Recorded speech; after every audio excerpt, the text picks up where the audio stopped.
Hello friends, welcome to the success Kendra. दोस्तों, जैसे कि आप सभी जानते हैं कि हम लोग 2010 से लेकर के 2020 तक बिहार पुलिस कांस्टेबल में जितने भी साइंस के प्रश्न पूछे गए हैं उन सबको कवर कर रहे थे और आज हमारा यह तीसरा भाग है। इससे पहले ऑलरेडी हम लोगों ने भाग 1 और भाग 2 को कवर कर लिया था। अगर आपने नहीं देखा है तो देख लीजिएगा, लिंक आपको डिस्क्रिप्शन में मिल जाएगा। और दोस्तों, चैनल पर अगर आप पहली बार आए हैं तो चैनल को सब्सक्राइब कर लीजिए और बेल आइकन को प्रेस कर लीजिएगा ताकि जब भी कोई बिहार पुलिस से रिलेटेड इंपॉर्टेंट वीडियो अपलोड किया जाए उसका नोटिफिकेशन तुरंत आपके पास पहुंच जाए। तो चलिए फ्रेंड्स, बिना देरी किए हुए आज का सेशन स्टार्ट करते हैं। वीडियो को लाइक और शेयर जरूर कर दीजिएगा। तो फ्रेंड्स, जैसे कि मैंने बताया कि हम लोग 2010 से लेकर के 2020 तक में बिहार पुलिस कांस्टेबल के एग्जाम में जितने भी साइंस के प्रश्न पूछे गए हैं उनको कवर कर रहे हैं और आज हमारा यह तीसरा पार्ट है। एक पार्ट और मिलेगा आपको, 4 पार्ट में टोटल हम लोग सभी प्रश्नों को कवर कर लेंगे। चैनल को सब्सक्राइब करके बेल आइकन को प्रेस कर लीजिएगा ताकि वीडियो के नोटिफिकेशन आपको मिल जाए। तो पहला क्वेश्चन देखिए कि लोहे पर कलई के लिए निम्नलिखित में से किस धातु का उपयोग किया जाता है जिससे कि इसके क्षय को रोका जा सके। इंपॉर्टेंट क्वेश्चन है। राइट आंसर हो जाएगा इसका जस्ता यानी कि zinc. Option number 1 correct answer हो जाएगा। गैल्वेनीकरण, आपने सुना होगा गैल्वेनाइजेशन, इसमें जिंक का परत चढ़ाया जाता है। नेक्स्ट क्वेश्चन देखिएगा, अगर आंसर आपको पता है तो आप आंसर कमेंट करके भी बता सकते हैं। दूसरा क्वेश्चन है कि प्राकृतिक गैस का मुख्य अवयव इनमें से कौन सा है। प्राकृतिक गैस का मुख्य अवयव जो है ये मीथेन है। मीथेन का फॉर्मूला क्या होता है? CH4 होता है। इससे पहले हम लोगों ने 2 पार्ट कवर किया हुआ है, लिंक आपको डिस्क्रिप्शन में मिल जाएगा, जरूर देख लीजिएगा। जड़ की कोशिका में उपस्थित लवक को क्या कहा जाता है? जड़ की कोशिका में उपस्थित जो लवक है उसको कहा जाता है leucoplast. Option number B right answer इसका हो जाएगा। उसके बाद नेक्स्ट क्वेश्चन है कि मात्रा स्थिर रखते हुए जब किसी पिंड की गति दोगुनी की जाती है तो उसका त्वरण दोगुना हो जाता है, उसका संवेग दोगुना हो जाता है, उसकी गतिज ऊर्जा दोगुनी हो जाती है, उसकी स्थितिज ऊर्जा दोगुनी हो जाती है। क्या परिवर्तन होगा बताइए? चारों ऑप्शन आपके सामने है। राइट आंसर इसका क्या हो जाएगा मैं बता देता हूं। ऑप्शन नंबर बी, उसका संवेग दोगुना हो जाता है। संवेग आप सभी को पता है क्या होता है? m/v होता है। अगर वेलोसिटी को दोगुना कर दिया जाए तो संवेग भी कितना हो जाएगा? 2mv संवेग हो गया, दोगुना हो गया। तो right answer option number B हो जाएगा। नेक्स्ट क्वेश्चन है कि निम्नलिखित में से कौन सा जीवाश्म ईंधन नहीं है। जीवाश्म ईंधन इनमें से कौन सा नहीं है? तो फ्रेंड्स, कोयला जीवाश्म ईंधन है, पेट्रोलियम भी है, प्राकृतिक गैस भी है। यूरेनियम जो है ये जीवाश्म ईंधन नहीं है, ध्यान रखिएगा। Right answer option number D हो जाएगा। उसके बाद है निम्नलिखित अधातु तत्व में धात्विक चमक होती है। इनमें से किस अधातु तत्व में धात्विक चमक होती है? तो राइट आंसर हो जाएगा आयोडीन। ध्यान रखिएगा, आयोडीन में धात्विक चमक होती है। अगला क्वेश्चन हमारा, गैस जो मौसमीय परिवर्तनों को प्रभावित नहीं करती है वह कौन सी गैस है? गैस जो मौसमीय परिवर्तनों को प्रभावित नहीं करती है वह गैस है oxygen. Option number A right answer हो जाएगा। कार्बन डाइऑक्साइड, मीथेन और जलवाष्प ये जो है ग्रीन हाउस गैस हैं, आप सभी को पता है। अगला क्वेश्चन देखिएगा कि तारक रश्मियां निकलती हैं। तारक रश्मियां जो हैं यह तारक काय से निकलती हैं। राइट आंसर ऑप्शन नंबर ए हो जाएगा। उसके बाद नेक्स्ट क्वेश्चन हमारा कि अधात्विक खनिज का उदाहरण है। अधात्विक खनिज का उदाहरण इनमें से कौन सा है? तो राइट आंसर हो जाएगा मैंगनीज। ऑप्शन नंबर सी सही आंसर हो जाएगा, मैंगनीज। ध्यान रखिएगा। उसके बाद है कि सूर्य के द्वारा विकिरित ऊर्जा का कारण क्या है? तो सूर्य के द्वारा जो ऊर्जा निर्माण होता है वो नाभिकीय संलयन के द्वारा होता है, आप सभी को पता है। Option number B right answer इसका हो जाएगा। उसके बाद नेक्स्ट क्वेश्चन है कि इनमें से कौन सी फसल तेल के बीज उत्पन्न नहीं करती हैं? तेल के बीज उत्पन्न नहीं करती हैं, तो राइट आंसर हो जाएगा pigeon pea. Option number C सही आंसर हो जाएगा। ध्यान रखिएगा फ्रेंड्स, उल्टा पुल्टा प्रश्न पूछा जाता है बिहार पुलिस के एग्जाम में। उसके बाद देखिए, एक अवतल दर्पण के अक्ष पर एक वस्तु दर्पण के वक्रता केंद्र पर रखी गई है। दर्पण द्वारा निर्मित प्रतिबिंब एवं उसके ध्रुव के बीच की दूरी क्या हो जाएगी? तो आप सभी को पता है कि दूरी जो हो जाएगी ये हो जाएगी 2f के बराबर। ठीक है, 2f के बराबर हो जाएगी, यानी कि राइट आंसर इसका क्या हो जाएगा? ऑप्शन नंबर सी हो जाएगा। नेक्स्ट क्वेश्चन है कि शरीर में ध्वनि यंत्र को और क्या कहा जाता है? तो शरीर में जो ध्वनि यंत्र है इसको लैरिंग्स कहा जाता है। यहाँ लैरिंग्स बना लीजिए। ऑप्शन नंबर यहाँ ऑलरेडी दिया हुआ है, देखिए ऑप्शन ए में लैरिंग्स दिया हुआ है। Option number A right answer इसका हो जाएगा। उसके बाद अगला क्वेश्चन हमारा है कि निम्नलिखित में से कौन सा जीवाणु द्वारा उत्पन्न एक सामान्य रोग है? जीवाणु के द्वारा, ध्यान से पढ़िएगा, जीवाणु के द्वारा, बैक्टीरिया के द्वारा। तो राइट आंसर हो जाएगा हैजा। Option number C correct answer हो जाएगा हैजा। ध्यान रखिएगा। उसके बाद अगला क्वेश्चन हमारा कि चींटी या मधुमक्खी के काटने पर उसके डंक में से निम्न द्रव्य पाया जाता है। तो आप सभी को पता है चींटी के और मधुमक्खी के काटने पर उसके डंक में फॉर्मिक अम्ल पाया जाता है। Option number A right answer इसका हो जाएगा। उसके बाद अगला क्वेश्चन देखिए, अगला क्वेश्चन है कि 4NH3 + 5O2 उसके बाद 4NO6H2O इस अभिक्रिया में कौन सा पदार्थ अवकारक है? तो अवकारक इसमें से कौन सा है? NH3 है। राइट आंसर ऑप्शन नंबर ए हो जाएगा NH3। ध्यान रखिएगा, इंपॉर्टेंट क्वेश्चन है। किस माध्यम में ध्वनि का वेग अधिकतम होता है? तो आप सभी को पता है ठोस में ध्वनि का वेग सबसे अधिक होता है, उसके बाद द्रव में होता है, उसके बाद जो है ये गैस में होता है। ठीक है, ध्यान रखिएगा, तो ठोस हो जाएगा right answer option number B. Next question है कि निम्नलिखित में से कौन प्लास्टिक का बहुलक नहीं है?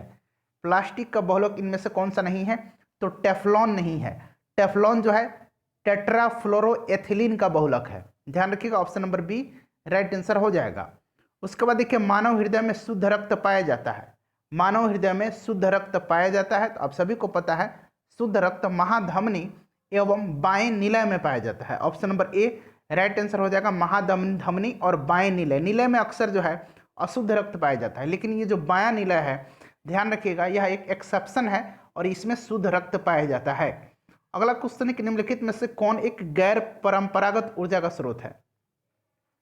गैर परंपरागत ऊर्जा का स्रोत जो है ये पवन है, वायु है। वायु, सौर, जल ये सारे जो हैं गैर परंपरागत ऊर्जा के स्रोत हैं। परंपरागत ऊर्जा के स्रोत कोयला, पेट्रोल, डीजल ये सारे परंपरागत ऊर्जा के स्रोत हैं। इस तरह के प्रश्न पूछा जाता है, ध्यान रखिएगा। निम्नलिखित में से संसाधन का कौन सा तरीका दुग्ध एवं दुग्ध उत्पादों के परिरक्षण में प्रयोग किया जाता है? तो आप सभी को पता है पाश्चीकरण। तो right answer option number C हो जाएगा, पाश्चीकरण। अगला क्वेश्चन देखिए, नेक्स्ट क्वेश्चन है कि निम्नलिखित में से सत्य है, इसमें से सत्य कथन कौन सा दिया हुआ है? चारों आपको ऑप्शन दिख रहा होगा, तो बताइए राइट आंसर क्या हो जाएगा? देखिए right answer option number C हो जाएगा, H2S। इसमें जो है सहसंयोजी यौगिक है, यानी कि इसमें कोवैलेंट बॉन्ड है। Clear, right answer option number C हो जाएगा। उसके बाद अगला क्वेश्चन हमारा है कि किस कारण से आकाश का रंग जो है नीला दिखाई देता है? फ्रेंड्स, काफ़ी मेहनत करके सारे प्रश्नों को मैंने एक जगह कलेक्ट किया है, तो प्लीज़ वीडियो को लाइक ज़रूर कर दीजिएगा और वीडियो जब खत्म होगा तो इसको शेयर ज़रूर कर दीजिएगा। किस कारण से आकाश का रंग नीला दिखाई देता है? तो प्रकाश के प्रकीर्णन के कारण। ऑप्शन नंबर सी सही आंसर हो जाएगा। उसके बाद है एक तत्व ऑक्सीजन के साथ अभिक्रिया कर उच्च गलनांक वाला यौगिक निर्मित करता है। यह यौगिक जल में विलय है, संभावित तत्व है। तो देखिए क्या होता है इसमें, ऑक्सीजन के साथ अभिक्रिया करके, तो कैल्शियम जो है ये ऑक्सीजन के साथ अभिक्रिया करके क्या बनाता है? CaO बनाता है। ठीक है, ध्यान रखिएगा, ऑप्शन नंबर इसका ए करेक्ट हो जाएगा। उसके बाद अगला क्वेश्चन है कि निम्नलिखित में से कौन विखंडन योग्य प्राकृतिक तत्व है? तो आप सभी को पता है यूरेनियम 235। ऑप्शन नंबर बी सही आंसर हो जाएगा। उसके बाद देखिए, वर्जिलियस विधि द्वारा कृत्रिम पेट्रोलियम प्राप्त करने में निहित है। तो देखिए यहाँ पर दो ऑप्शन आपको दिख रहा है, उसके बाद देख लीजिए तीसरा ऑप्शन और चौथा ऑप्शन यहाँ है। अब तीन ऑप्शन आपको दिख रहा है, तो राइट आंसर इसका क्या हो जाएगा? राइट आंसर कोयला और हाइड्रोजन के बीच अभिक्रिया। कोयला और हाइड्रोजन के बीच अभिक्रिया, ऑप्शन नंबर बी सही आंसर इसका हो जाएगा। उसके बाद देखिए, नाभिकीय रिएक्टर में कौन सी ऊर्जा उत्पन्न होती है? नाभिकीय रिएक्टर में कौन सी ऊर्जा उत्पन्न होती है? तो नाभिकीय ऊर्जा उत्पन्न होती है, आप सभी को पता है। ठीक है, और इसमें यूरेनियम का इस्तेमाल किया जाता है। बायोगैस के कौन कौन से अवयव हैं? बायोगैस के अवयव हैं मीथेन, हाइड्रोजन और कार्बन डाइऑक्साइड, यानी कि राइट आंसर ऑप्शन नंबर ए हो जाएगा। उसके बाद देखिए, न्यूक्लियन का मान होता है, न्यूक्लियन का मान होता है, तो राइट आंसर क्या हो जाएगा? न्यूक्लियन का मान कितना होता है? काफी इंपॉर्टेंट क्वेश्चन है। तो ये होता है न्यूट्रॉन एवं प्रोटॉन की संख्या। न्यूट्रॉन एवं प्रोटॉन की संख्या, ऑप्शन नंबर डी सही आंसर हो जाएगा। उसके बाद देखिए, निम्नलिखित अभिक्रिया से, चारों ऑप्शन पढ़ते चलिए, यहाँ पर दो ऑप्शन आपको दिख रहेंगे, उसके बाद अगला दो ऑप्शन आपके सामने ये रहा। ठीक है, तो बताइए राइट आंसर क्या हो जाएगा? तो देखिए इसमें क्या है, क्लोरीन जो है ऑक्सीकारक की तरह व्यवहार करता है। ठीक है, तो देखिए ऑप्शन नंबर ए जो है बिल्कुल इसमें करेक्ट दिया हुआ है। नेक्स्ट क्वेश्चन हमारा है कि नाइट्रोजन गैस के अणु में निम्नलिखित आबंध होते हैं, तो त्रिसंयोजी आबंध होते हैं। Option number D right answer इसका हो जाएगा। इसके बाद देखिए, इसमें पूछा जा रहा है कि इस क्रिया में कौन सा ऑक्सीकरण हो रहा है, किसका ऑक्सीकरण हो रहा है इसमें, ये जो रिएक्शन गिवन है। तो राइट आंसर क्या हो जाएगा, राइट आंसर इसमें अल्युमिनियम हो जाएगा। ठीक है, ध्यान रखिएगा इसमें इसका ऑक्सीकरण हो रहा है। उसके बाद नेक्स्ट क्वेश्चन देखिए, ब्यूटेन तथा आइसोब्यूटेन है, ब्यूटेन तथा आइसोब्यूटेन है, तो ये समाअवयव है। ऑप्शन नंबर बी सही आंसर इसका हो जाएगा। उसके बाद है एक विलयन जिसका पीएच मान 3 है, तो उस विलयन में OH की सांद्रता होगी, तो राइट आंसर 10⁻⁻11 हो जाएगा। Option number A correct answer इसका हो जाएगा। उसके बाद अगला क्वेश्चन देखिए, एक इलेक्ट्रॉन का भार एवं आवेश होता है, तो इलेक्ट्रॉन का भार एवं आवेश जो होता है यह कितना होता है, 1/1838वां यहाँ पर दिया हुआ है, तो राइट आंसर इसका कितना हो जाएगा, ऑप्शन नंबर सी हो जाएगा। ध्यान रखिएगा, ठीक है, इंपॉर्टेंट क्वेश्चन है। Right answer option number C हो जाएगा। 1/1838वां प्रोटॉन का भार तथा ऋण आवेश होता है इस पर। ठीक है, यहाँ देखिए धन आवेश दिया हुआ है, तो इलेक्ट्रॉन पर धन आवेश थोड़ी होता है, इलेक्ट्रॉन पर ऋण आवेश होता है, तो ऑप्शन नंबर सी हो जाएगा। उसके बाद देखिए, ग्रेफाइट का पेंसिल में प्रयोग किया जाता है, क्यों किया जाता है, तो आप सभी को पता है यह कागज पर चिन्ह अंकित कर सकता है। Option number A right answer हो जाएगा। ग्रेफाइट जो है यह कार्बन का अपरूप है। जैवमंडल में रासायनिक पोषकों का चक्रण होता है, जैवमंडल में रासायनिक पोषकों का चक्रण होता है, तो राइट आंसर हो जाएगा इनमें से सभी के द्वारा, जल, वायु और भूमि के द्वारा। प्रोटीन संश्लेषण होता है, तो देखिए फ्रेंड्स, प्रोटीन संश्लेषण जो होता है यह राइबोसोम में होता है। Option number A right answer हो जाएगा। काफी इंपॉर्टेंट क्वेश्चन है, ध्यान रखिएगा। उसके बाद एक खाद्य श्रृंखला में उत्पादक प्रकाश ऊर्जा को बदल देते हैं, यानी कि सौर ऊर्जा को किसमें बदल देते हैं, तो रासायनिक ऊर्जा में, सौर ऊर्जा को रासायनिक ऊर्जा में बदलते हैं। ध्यान रखिएगा, option number D correct answer हो जाएगा। उसके बाद नेक्स्ट क्वेश्चन है कि 2,4-D है, तो फ्रेंड्स ये क्या है 2,4-D, यह एक खरपतवार नाशक है। ऑप्शन नंबर ए सही आंसर हो जाएगा। नेक्स्ट क्वेश्चन है कि पुनरुद्भवन की विशेष क्षमता पाई जाती है, तो फ्रेंड्स यह किस में पाई जाती है, पॉरीफेरा में पाई जाती है, पॉरीफेरा में। Option number B right answer हो जाएगा। यह एक संघ है, समूह है, पॉरीफेरा, ध्यान रखिएगा। नेक्स्ट क्वेश्चन है कि आहार श्रृंखला में मौजूद मेढक, टिड्डा, घास और सांप में यदि घास प्रथम पोषी स्तर है तो तृतीय पोषी स्तर पर क्या होगा, तो बताइए। देखिए घास को कौन खा जाएगा, इसमें से घास को कौन खाएगा, टिड्डा खाएगा।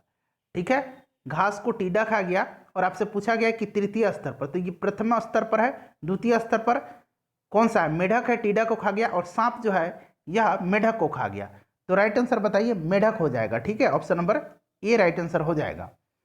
तृतीय स्तर पूछा गया है। नेक्स्ट क्वेश्चन देखिए कि दिसंबर 1984 में घटी भोपाल गैस दुर्घटना किस जहरीली गैस के रिसाव से हुआ, तो यह जहरीली गैस कौन थी, methyl isocyanide. Option number B सही आंसर हो जाएगा। उसके बाद देखिए नेक्स्ट क्वेश्चन हमारा कि एक खाद्य श्रृंखला के कुछ ही चरण होते हैं, क्योंकि हर चरण पर ऊर्जा, हर चरण में जो है ऊर्जा घटती है। ध्यान रखिएगा, option number A right answer इसका हो जाएगा। कैक्टस में पाए जाने वाले अनुकूलन है, कैक्टस में पाए जाने वाले अनुकूलन है, तो फ्रेंड्स करेक्ट आंसर क्या हो जाएगा, बताइए सही आंसर क्या हो जाएगा, पर्णाभ पर्व एवं पर्णशूल, राइट आंसर हो जाएगा option number C. Next question देखिए कि आपतन का कोण इनके बीच का कोण है, तो आप सभी को पता है आपतन का कोण जो होता है यह सतह पर अभिलंब तथा आपतित किरण के बीच होता है, सतह पर अभिलंब तथा आपतित किरण के बीच होता है। ठीक है, ध्यान रखिएगा, तो सही आंसर क्या हो जाएगा, सतह पर अभिलंब तथा आपतित किरण। ठीक है, ऑप्शन नंबर सी सही आंसर हो जाएगा। नेक्स्ट क्वेश्चन देखिए, अगला क्वेश्चन है कि प्रत्यावर्ती धारा में यानी कि अल्टरनेटिंग करंट में, तो धारा की दिशा और धारा का मान दोनों बदलते हैं, धारा की दिशा तथा धारा का मान दोनों बदलते हैं। Option number C right answer इसका हो जाएगा। उसके बाद देखिए विभिन्न रंगों के समूह को क्या कहा जाता है, तो विभिन्न रंगों के समूह को वर्ण पट्टी कहा जाता है, ध्यान रखिएगा। अगला क्वेश्चन है कि अश्व यदि एकाएक चलना प्रारंभ कर दे तो अश्वारोही को पीछे की तरफ गिरने की आशंका का कारण क्या है, तो फ्रेंड्स इसका कारण जो है आप सभी को पता है विश्राम का जड़त्व है, यह न्यूटन का प्रथम नियम है, ध्यान रखिएगा। अगला क्वेश्चन देखिए कि किसी प्रतिरोध से प्रवाहित होने वाले विद्युत धारा के कारण उत्पन्न ऊष्मा, तो राइट आंसर क्या हो जाएगा, विद्युत धारा के वर्ग के समानुपाती होता है, विद्युत धारा के वर्ग के समानुपाती होता है। देख लीजिए H इक्वल टू क्या होता है, I²RT होता है, आप सभी को पता है H equal to heat equal to क्या होता है, I²RT होता है। क्लियर। तो वहीं पूछा गया है कि किसी प्रतिरोध से प्रवाहित होने वाली विद्युत धारा के कारण उत्पन्न ऊष्मा क्या होती है, विद्युत धारा के वर्ग के समानुपाती होती है। क्लियर। चलिए नेक्स्ट क्वेश्चन देखिएगा कि प्रकाश की एक किरण एक माध्यम जिसका अपवर्तनांक μ1 से चल करके दूसरे माध्यम अपवर्तनांक μ2 है में प्रवेश करती है। अगर आपतन कोण I है तो आपतन कोण अपवर्तन कोण R हो तो साइन I बटा साइन R का मान क्या होगा। तो फ्रेंड्स आप सभी को पता है sine I by sine R जो होता है यह μ2 होता है। ऑप्शन नंबर बी सही आंसर हो जाएगा। उसके बाद नेक्स्ट क्वेश्चन देखिए, यह दिया गया है, इसके बीच गुरुत्वाकर्षण बल आपको निकालना है। यहाँ पर डायग्राम है। गुरुत्वाकर्षण बल का फॉर्मूला आप सभी को पता है, F इक्वल टू क्या होता है।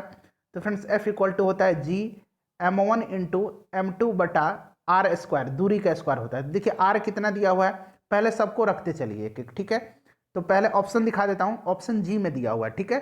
तो F इक्वल टू अभी बोला था जी, मास कितना है, एक मिनट थोड़ा ऊपर लाता हूँ। हाँ अब देखिए जी मास कितना है, F इक्वल टू यहाँ मैं लिख देता हूँ, जी मास कितना है तो दोनों का गुना करना है तो 50 हो जाएगा। दूरी का स्क्वायर करना है तो कितना हो जाएगा, 100 हो जाएगा, 10 मीटर है तो 50 दूना 100 यानी कि जी बटा 2 न्यूटन हो जाएगा। जी बटा 2 न्यूटन, ऑप्शन नंबर ए सही आंसर हो जाएगा, समझ गए होंगे। उसके बाद देखिए कोई स्थिर बल किसी वस्तु पर 10 सेकंड के लिए काम कर रहा है, जो वेग का मान 18 किलोमीटर प्रति घंटा है, ऐसे 36 किलोमीटर प्रति घंटा कर देता है, तो बल का मान क्या होगा। सबसे पहले तो आपको इसको मीटर पर सेकंड में बदल दीजिए, ठीक है। तो इसको बदलिए मीटर पर सेकंड में, तो बदलिएगा तो कितना आ जाएगा, इसको बदलिए 18 का, तो 18 को बदलिएगा तो ये 5 मीटर पर सेकंड आ जाएगा, ठीक है। इसको बदलिए 36 को, तो ये 10 मीटर पर सेकंड आ जाएगा, हो गया। अब आप सभी को पता है कि U इक्वल टू कितना दिया हुआ है, 5 है, V इक्वल टू कितना है, 10 दिया हुआ है। उसके बाद टाइम जो है ये कितना दिया हुआ है, 300 सेकंड दिया हुआ है, तो V इक्वल टू क्या हो जाएगा, U प्लस 80 हो जाएगा। क्लियर। यहाँ से आपको क्या निकल गया, A निकल गया ना। V का मान रखिए कितना, 10, एक मिनट 10। उसके बाद यहाँ पर U का मान कितना है, 5। उसके बाद A निकालना है, T आपको 300 है, तो 300 गुना A हो जाएगा, तो ये कितना हो जाएगा। अब इधर जाएगा तो ये 5 हो जाएगा, 5 इक्वल टू 300 A हो जाएगा। A इक्वल टू कितना हो जाएगा, A इक्वल टू आ जाएगा 1/20, ठीक है। ये देखिए 15 दूना 5 6 के 30 काट दीजिए, A आ जाएगा 1/20। अब F equal to M A आपको पता है ना, F इक्वल टू कैसे निकालेंगे, F equal to MA। Clear. तो मास कितना है, मास दिया होगा इसमें, हाँ बल का मान निकालना है, तो राइट आंसर इसका क्या हो जाएगा, इसका राइट आंसर मैं आपको बता देता हूँ, 0.25 न्यूटन हो जाएगा, 0.25 न्यूटन हो जाएगा, ठीक है। मास 5 kg है, इसमें ध्यान रखिएगा, प्रश्न में शायद छूट गया है, एक मिनट में देख लेता हूँ। हाँ देखिए इसमें से, हाँ फ्रेंड्स यहाँ पर देख लीजिए, यहाँ पर कोई स्थिर वस्तु 10 सेकंड काम कर रहा है जब वेग का मान 1836 में, हाँ यहाँ बल का मान निकालना है, तो आपको यहाँ पर मास जो है ये मास गिवन नहीं है, मेरे ख्याल से मास यहाँ पर गिवन नहीं है, मास गिवन क्वेश्चन में छूट गया है, 5 kg है, ठीक है। 5 kg की कोई स्थिर वस्तु है, 5 kg, अब आसानी से निकाल लीजिएगा। चलिए अगला क्वेश्चन देखिएगा कि जब दो समानांतर तारों से एक ही दिशा में विद्युत प्रवाहित होती है तो एक दूसरे को भी आकर्षित करते हैं। राइट आंसर ऑप्शन नंबर ए हो जाएगा। उसके बाद अगला क्वेश्चन हमारा है कि उपकरण जो वायुदाब मापने हेतु प्रयुक्त होता है, तो आप सभी को पता है बैरोमीटर है। उसके बाद देखिए वायुमंडलीय परत जो शुरू से परावैंगनिक किरणों को हमारी रक्षा करती है वह कौन सी है, ओजोन मंडल है। नेक्स्ट क्वेश्चन हमारा कि वायु में कार्बन डाइऑक्साइड की गैस की प्रतिशत कितना है, तो 0.03% है। नाइट्रोजन का 78.03% है, लगभग 78%, याद रखिएगा सबसे ज़्यादा नाइट्रोजन का ही है। उसके बाद देखिए जीव जो सूर्य के प्रकाश की उपस्थिति में अपना भोजन बनाते हैं क्या कहलाते हैं, तो फ्रेंड्स उनको कहा जाता है उत्पादक। क्या कहा जाता है, उत्पादक कहा जाता है, आप सभी को पता है, ऑप्शन नंबर बी सही आंसर हो जाएगा। निम्नलिखित में से कौन सा रोग विटामिन कुपोषण के कारण नहीं होता है, तो विटामिन के कारण इनमें से रतौंधी होता है, स्कर्वी होता है, बेरी होता है, और ये जो है ये नहीं होता है। उसके बाद निम्न में से कौन सी वास्तविक मछली नहीं है, तो रजत मीन जो है ये वास्तविक मछली नहीं है, option number D correct answer हो जाएगा। फल के रस के खमीरीकरण के दौरान कौन सी गैस पैदा होती है, तो आप सभी को पता है कार्बन डाइऑक्साइड होती है, ऑप्शन नंबर डी सही आंसर हो जाएगा। मरुद्भिद अनुकूलन में पत्तियां रूपांतरित हो जाती हैं, तो पत्तियां जो हैं यह किस रूप में रूपांतरित हो जाती हैं, तो आप सभी को पता है सूल में, ठीक है। Right answer option number B हो जाएगा, सूल में। अगला क्वेश्चन है कि शीत निष्क्रियता पाई जाती है, तो शीत निष्क्रियता जो है यह उभयचरों में पाई जाती है, और उभयचर इसमें से कौन सा है, मेढक है। मेढक में राइट आंसर ऑप्शन नंबर ए हो जाएगा। उसके बाद फेफड़ों का पृष्ठ क्षेत्रफल बढ़ जाता है, तो सही आंसर हो जाएगा वायु कोष्ठों के द्वारा, option number B correct answer हो जाएगा।